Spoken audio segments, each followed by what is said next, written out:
What's up, everybody? Today we are going to learn what a reach truck is. So this is a reach truck. As you can see, the front end is slightly different than your standard forklift. It goes up pretty high. The blue lights are safety lights. If you see, you can see spots on the floor. They shine spots on the floor so that you know when they're coming. That way, if there's a zinging out of an aisle at, say, 5 miles an hour and you're walking by, you'll get about 10 to 15 feet of heads up. So,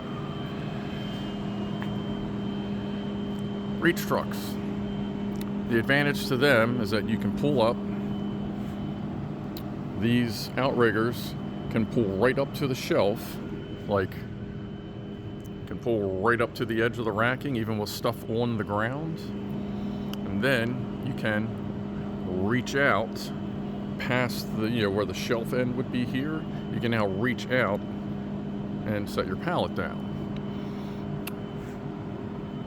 So, let me give you a demonstration.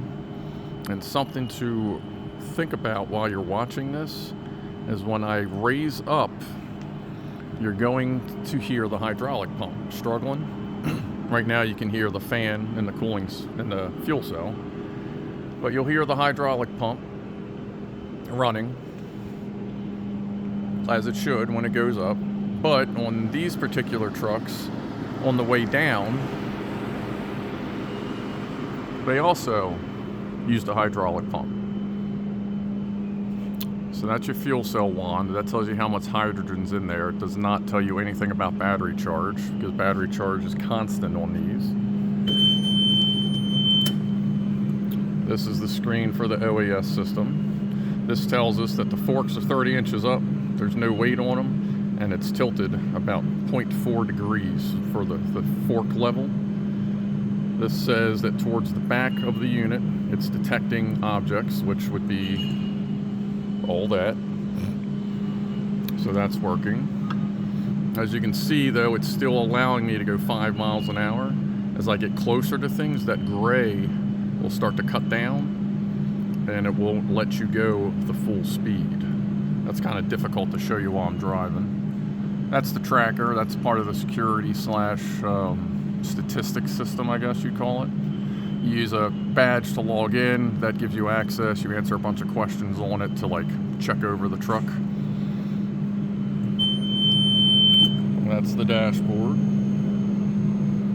Battery low, which should never come on with a fuel cell.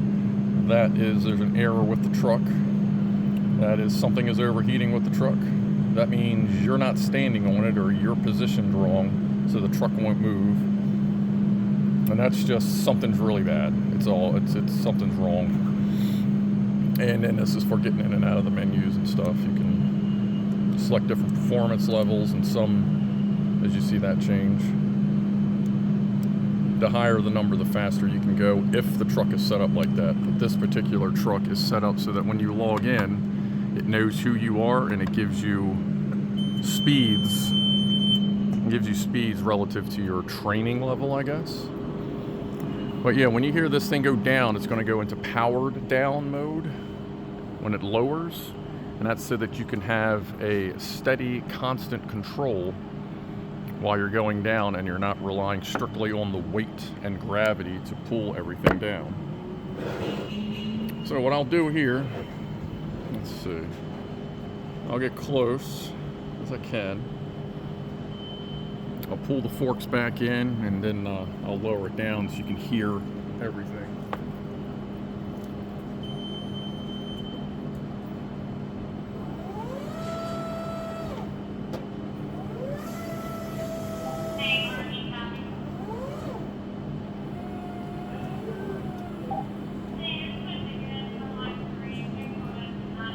There's your tilt.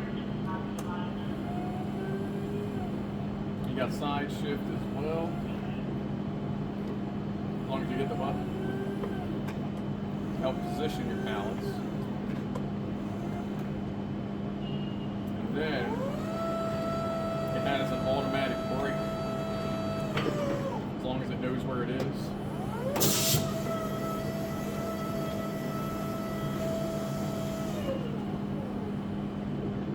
slow down was automatic.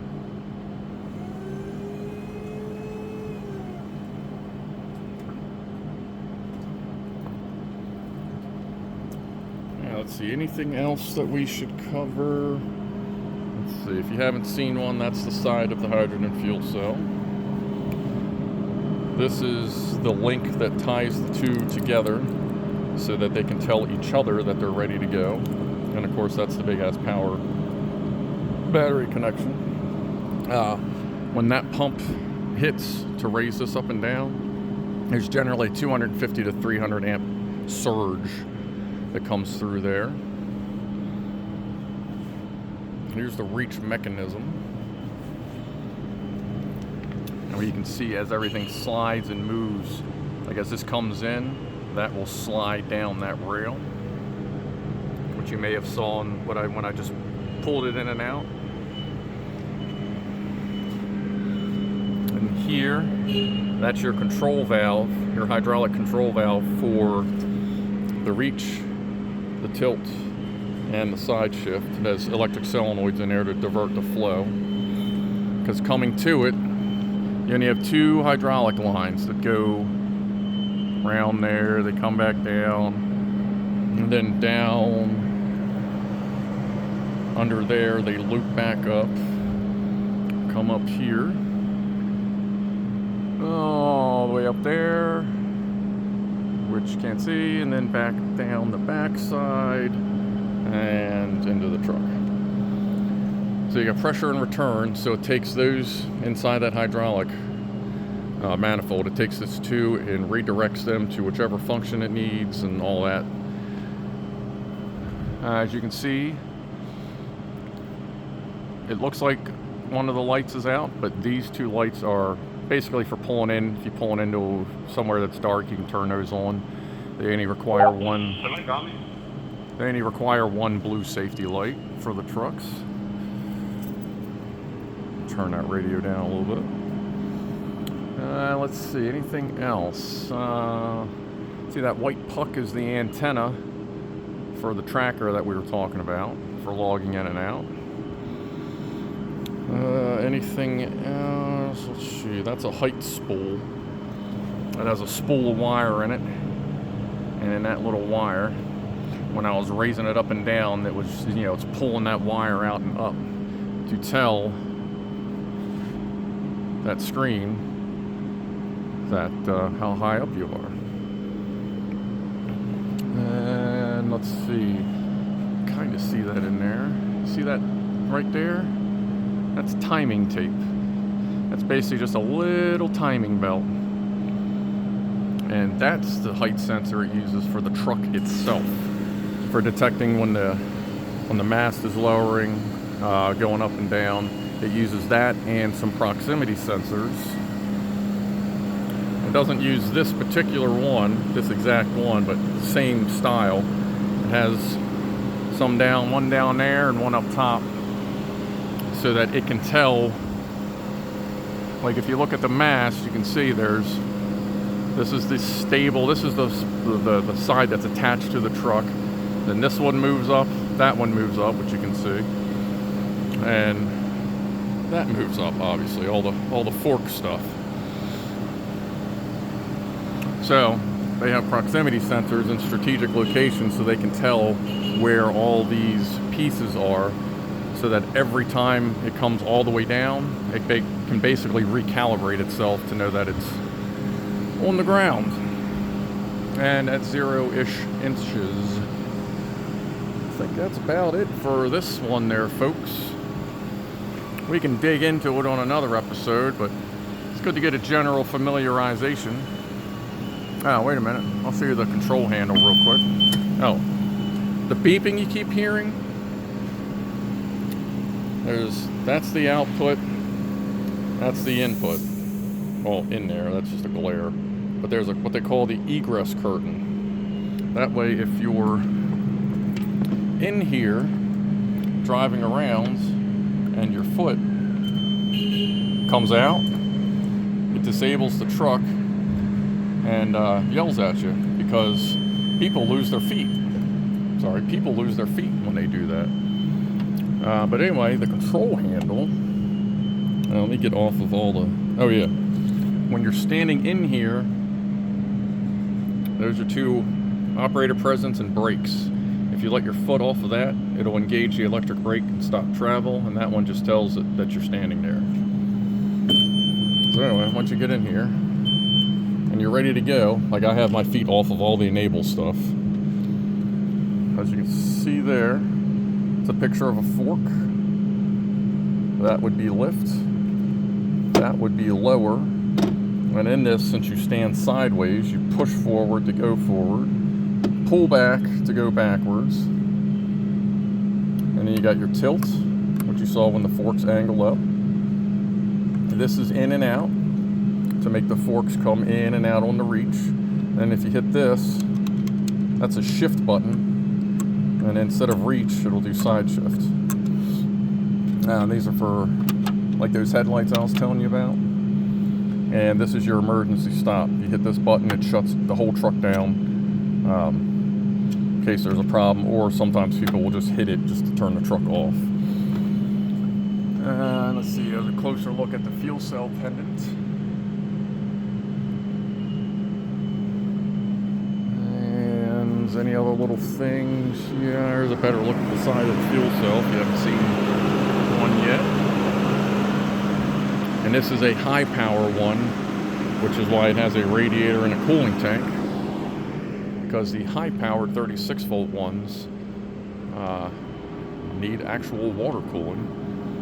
Now, and the smiley face right there means a special modification has been done to this control cable so that they don't plug it in backwards and cause $10,000 of damage, because if you plug that in backwards, it sends 36 volts over the 2.5 volt CAN bus and takes out, see the module that's right there that controls that. It takes out the dashboard, takes out the control handle.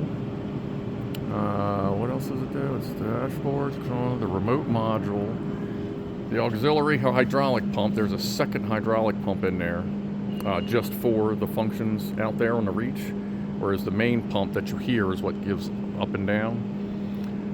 So it'll blow, let's see, the dash, the module, the handle, the aux motor, and then the main CAN bus controller called a CAN IO in there. It'll blow out those 5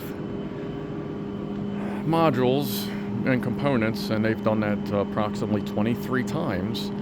So we finally got everyone together to make the modification so that they wouldn't do that. Ongoing stuff. But anyway, so there's your reach truck and some of its functions.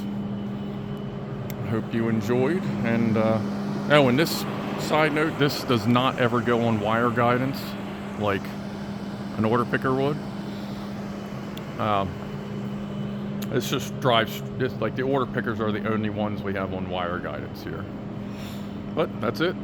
I hope you enjoyed, and I will see you in the next video. Subscribe if you liked. Talk to you later.